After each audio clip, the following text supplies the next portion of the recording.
What's going on, guys? Chris Avery here. We're dancing and we're having a shiny day. What's going on, guys? Chris Avery here, Subconscious Control, Design Inspire, up here, running up a mountain that's way too steep for the Spire run.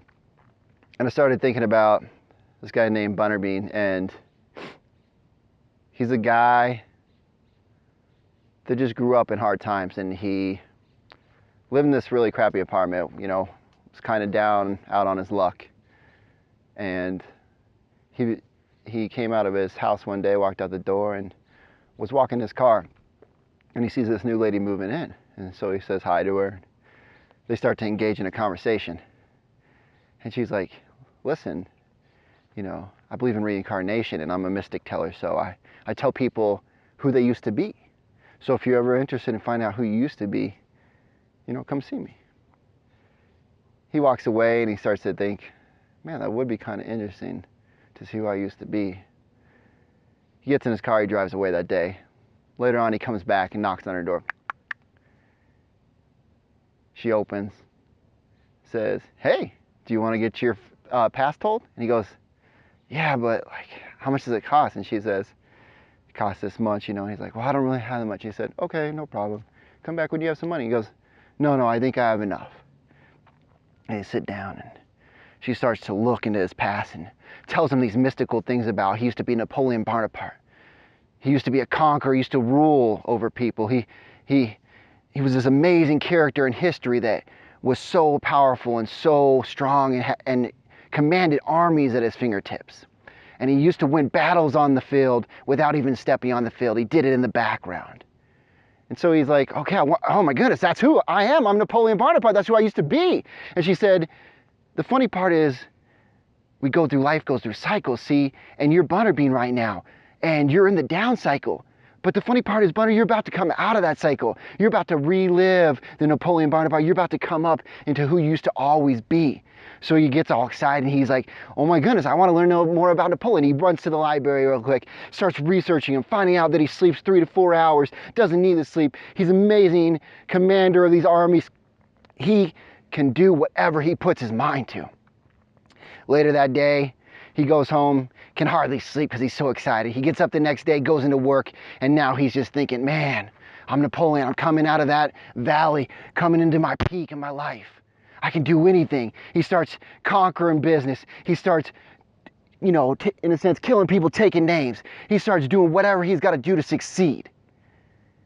And he becomes very successful. He ends up the boss recognizes him. He gets promotion after promotion. He starts leading teams inside the company. And then he gets to meet this beautiful lady. And this beautiful lady is the boss's daughter, of course. And they get married, and life's going so well. And they move away from that apartment, and years go by. And he starts to think to himself, man, I'm doing really well. But I wonder who I was before Napoleon.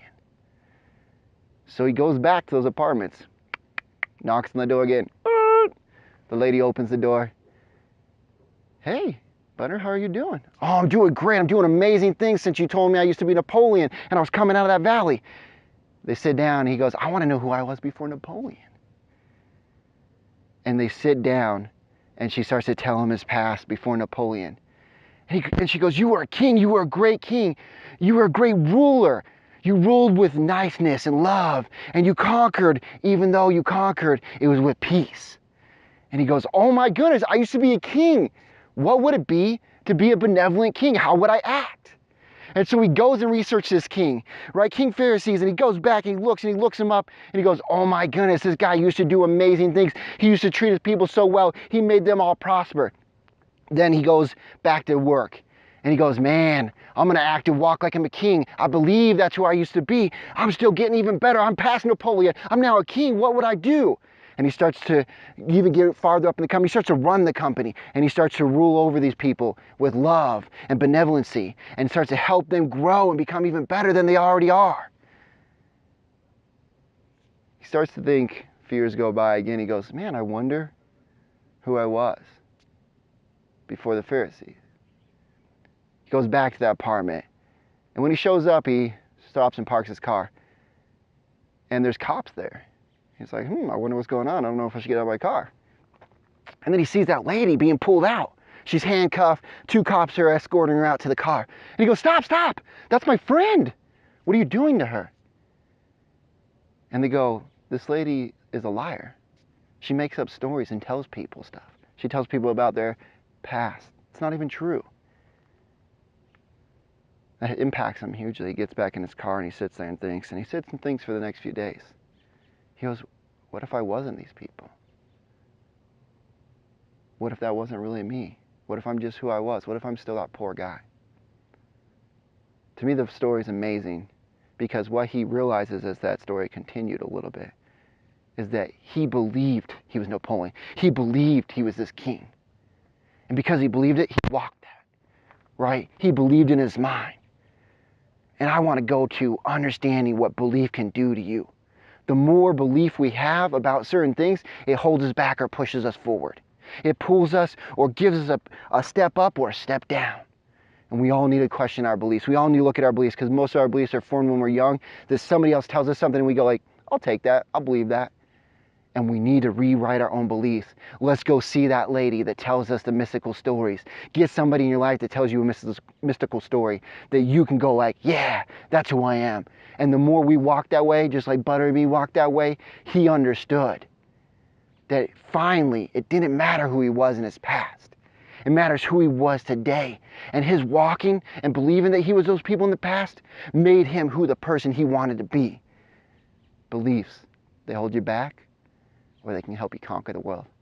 Guys, subscribe, put on the little bell for notifications, send this to the world, share this, go home, write down some beliefs that are holding you back, challenge them, figure out that they really are nothing, and figure out a way to conquer them. Put a new belief in that will empower you and push you forward. Guys, love you.